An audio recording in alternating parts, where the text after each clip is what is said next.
Le concept de développement durable a bien vieilli, tout comme celui trompeur de croissance verte. Monsieur l'adjoint, nous vous remercions d'avoir choisi de faire évoluer l'intitulé de ce rapport. Pour autant, ne soyons pas naïfs, nous nous doutons bien que la notion de transition écologique, elle aussi, sera rapidement détournée. À nous de promouvoir d'autres marqueurs, comme la sobriété, à nous d'être libres de ralentir quand l'ancien monde nous demandait sans cesse d'accélérer. Ralentir, mais attention, en redistribuant davantage, car les richesses sont aujourd'hui immenses, mais les inégalités sont paradoxalement de plus en plus marquées. Ce rapport est aussi l'occasion pour notre groupe de saluer la création d'une mission transition écologique à la ville de Lyon, ainsi que de nouveaux postes dans différentes délégations, sur la végétalisation de notre ville, sur la biodiversité, sur l'alimentation, sur l'appui à l'économie locale, sur la rénovation énergétique de notre patrimoine. Nous comptons désormais une quinzaine d'experts sur l'environnement en appui à l'activité des services. Dire que l'on fait de l'écologie comme sous le précédent mandat, c'est bien, mais se donner les moyens de la faire, c'est encore mieux. Alors les élus de Lyon en commun ne reviendront pas sur la 60aine de pages du rapport, ni sur les centaines d'actions qui y sont répertoriées, tout est très bien expliqué. En revanche, nous souhaiterions mettre en avant ce qui est absent du rapport, ce qui n'est pas dit et qui fonde pourtant notre engagement dans cette majorité. D'abord, depuis 2020, nous n'avons plus un exécutif qui est prêt à consacrer 5 milliards d'euros pour la création d'un nouveau périphérique aux portes de Lyon. Tout cela peut vous paraître très lointain, et pourtant c'était hier.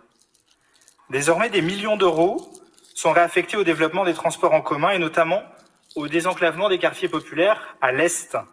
Je pense au tram D7 vers Dessines, T9 vers Vaux-en-Velin ou encore T10 vers Vénissieux et Saint-Fond.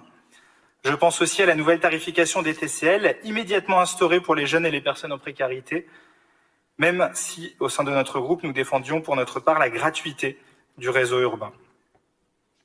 Ensuite, depuis 2020, nous n'invoquons plus le fameux modèle lyonnais, entièrement tourné sur les classements internationaux et la mise en concurrence des territoires.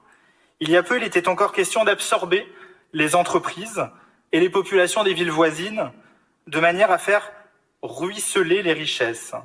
Il était question d'intensifier la construction des tours, de centres commerciaux, de centaines de mètres carrés de bureaux, de faire croître le trafic aérien à l'aéroport Saint-Exupéry. Et désormais, la ville redécouvre ses habitants. On y parle de développer les services publics du quotidien, de végétaliser les rues, d'une moindre densité urbaine, de loyers abordables. Sans vous refaire la fable, la grenouille ne se veut désormais plus aussi grosse que le bœuf, et c'est tant mieux car l'histoire finissait très mal. Enfin, depuis 2020, il n'est plus question de Smart City. Et pourtant, notre ville n'en est pas moins restée très intelligente. Car le défi du XXIe siècle, n'en déplaise aux technophiles, ne sera sans doute pas de faire du numérique, mais probablement de s'en défaire ou d'en faire moins. Car adapter la ville au siècle qui vient, ce n'est plus rafraîchir la presqu'île avec des jardinières, ce n'est plus déposer un recours au tribunal pour maintenir une rue à double sens, c'est bien d'engager une PPI sans précédent sur l'éco-rénovation, c'est favoriser la végétalisation des cours d'école, l'apparition de vergers, de forêts urbaines, le développement des voies lyonnaises bien sûr, l'apaisement progressif de la circulation. C'est aussi rendre l'eau à ses habitants avec une régie publique et pourquoi pas demain, aussi l'alimentation à travers une reprise en régie de la restauration scolaire et sociale. Monsieur le maire, monsieur l'adjoint, beaucoup de choses ont été faites en 2020 et beaucoup de choses ont aussi été évitées en 2020. C'est pour toutes ces raisons que notre groupe votera très favorablement ce rapport.